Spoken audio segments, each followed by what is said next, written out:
He was convincing and significant speech. He speaks for a people who have shown remarkable courage and strength in the face of brutal aggression. Courage and strength that's inspired not only the Ukrainians, but the entire world. Putin is inflicting appalling devastation and horror on Ukraine, bombing apartment buildings, maternity wards, hospitals. I mean, it's god-awful. I was speaking about this with our commander behind me here, General Milley. I mean, it just is amazing. Yesterday, we saw reports that Russian forces were holding hundreds of doctors and patients hostage in the largest hospital in Mariupol. These are atrocities. They're an outrage to the world. And the world is united in our support for Ukraine and our determination to make Putin pay a very heavy price. America is leading this effort, together with our allies and partners, providing enormous levels of security and humanitarian assistance that we're adding to today, and we're going to continue to do more in the days and weeks ahead. We're crippling Putin's economy with punishing sanctions that's going to only grow more painful over time, with the entire NATO and EU behind us and many other countries. What's at stake here are the principles that the United States and the United Nations and across the world stand for. It's about freedom. It's about the right of people to determine their own future. It's about making sure Ukraine will never be a victory for Putin, no matter what advances he makes on the battlefield.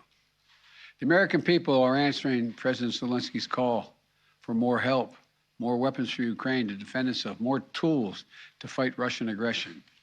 And that's what we're doing. In fact, we started our assistance to Ukraine before this war began, as they started to do exercises along the Ukrainian border, the Russians, starting in March of last year. We took the threat of Putin invading very seriously, and we acted on it. We sent Ukraine more security assistance last year, $650 million in weapons, including anti-air and anti-armor equipment, before the invasion, more than we had ever provided before. So when the invasion began, they already had in their hands the kinds of weapons they needed to counter Russian advances.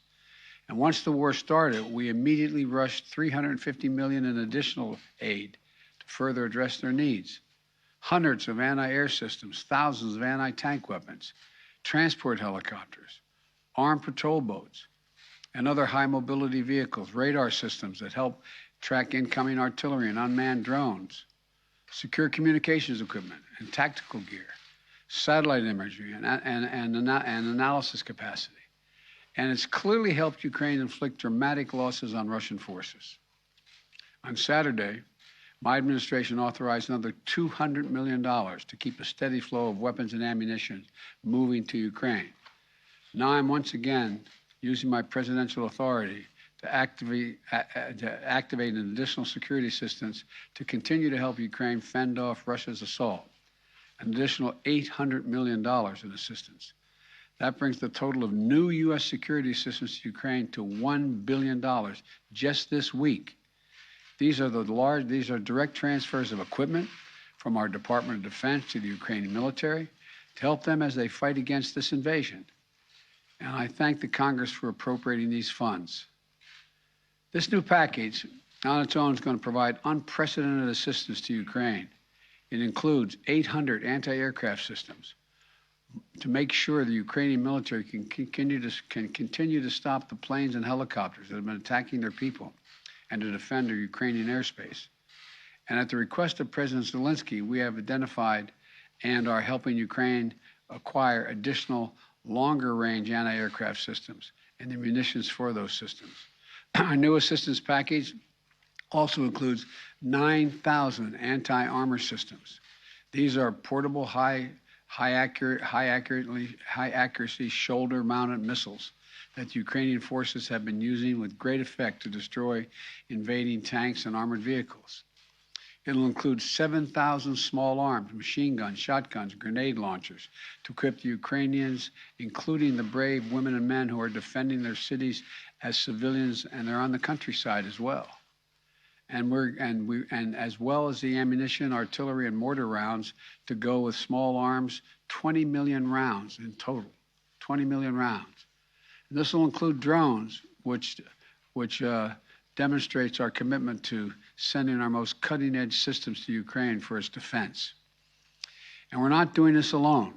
Our allies and partners have stepped up to provide significant shipments of security assistance and will continue to help facilitate these deliveries as well.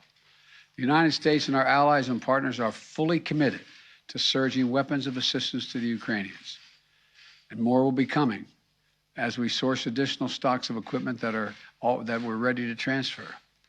Now I want to be honest with you.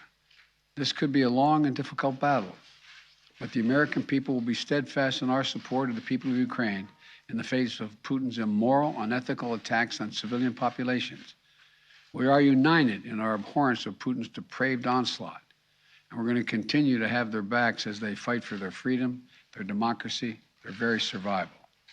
And we're going to give Ukraine the arms to fight and defend themselves through all the difficult days ahead. We're going to continue to mobilize humanitarian relief to support people within Ukraine and those who have been forced to flee Ukraine.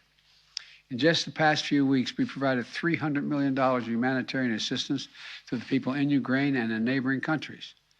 Tens of thousands of tons of food, water, medicine, and other basic supplies to support the people in need. Our experts on the ground in Poland and Moldova and other neighboring countries are there to make real-time assessments of the rapidly evolving crisis to get urgently needed humanitarian supplies to the people in need when they need it. And we will support Ukraine's economy with direct financial assistance as well. And together with our allies and partners, we will keep up the pressure on Putin's crumbling economy, isolating him on the global stage. That's our goal. Make Putin pay the price, weaken his position, while strengthening the hand of the Ukrainians on the battlefield and at the negotiating table. Together with our allies and partners, we're going to stay the course, and we'll do everything we can to push for and end this tragic, unnecessary war. This is a struggle that pits the appetites of an autocrat against humankind's desire to be free. And let there be no doubt, no uncertainty, no question. America stands with the forces of freedom. We always have and we always will. I want to thank you all and God bless you. And I'm going to walk over and sign this bill to allow the drawdown of those materials. And may God protect the young Ukrainians who are out there defending their country.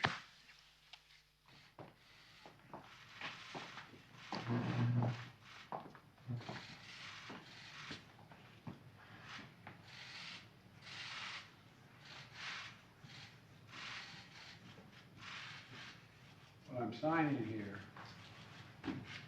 is the delegation authority under Section 506A1 of the Foreign Assistance Act of 1961, translated into plain English, a total of $800 million in defense articles.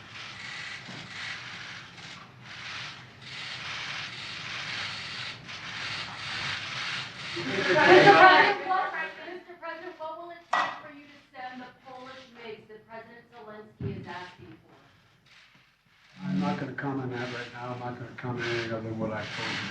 Thank you. Well, Mr. President,